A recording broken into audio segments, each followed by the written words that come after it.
সাথে কাজ করব। এবং আজকের আমি মূলত এখানে এসেছি দোয়া নেওয়ার জন্য। এখানে আমাদের উস্তাদরা আছে, আকাবিররা আছে, এখানে দায়িত্বশীলরা আছে এবং ইসা হুজুরের এখানে হচ্ছে কবর আছে, জিয়ারত করার জন্য আসছি। তো সত্যিকার অর্থে আমি অনেক বেশি পুলকিত হয়েছি এবং আমি সমৃদ্ধ লাইব্রেরি দেখছিলাম।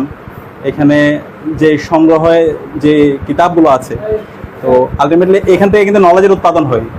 আমরা আজকে মাদ্রাসায় শিক্ষা ব্যবস্থায় আমাদের আলেম তৈরি না হওয়ার মূল কারণ হচ্ছে আমাদের এই লাইব্রেরি অথবা লাইব্রেরির মধ্যে যে ধরনের কিতাবগুলো থাকা দরকার সেই কিতাবগুলো নাই। তো কিতাবের সংস্পর্শ না থাকার কারণে আলটিমেটলি আমাদের যেভাবে কিতাবে আলেম তৈরি হওয়া দরকার, যেভাবে নসটা ভালোভাবে বোঝা দরকার, সেটা হয় না। তো এখানে এসে যে পরিবেশটা আমি দেখতে পেয়েছি, শিক্ষার পরিবেশ এবং এলমের জন্য প্রতিযোগিতা, যে ফিকির মেহনত, এটা আমাকে অনেক বেশি উদ্বুদ্ধ করেছে, প্রাণবন্ত করেছে। তো আমি আশা রাখবো চরমোনায় এখানে অসাধারণ যে একটা বাগান, সেই বাগানটা সারা দেশব্যাপী ছড়িয়ে পড়বে ইনশাআল্লাহ।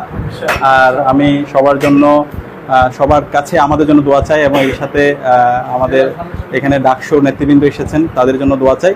এবং আমরা আশা রাখছি ইনশাআল্লাহ আমরা সবাই একসাথে মিলে আমাদের যে গন্তব্য, আমরা জ্ঞান, আমল, নৈতিকতায় সমৃদ্ধ হয়ে হেরার আলোয় আমাদের এই সমাজকে আমরা উদ্ভাসিত করবো ইনশাআল্লাহ। আসসালামু আলাইকুম ওয়া রাহমাতুল্লাহ।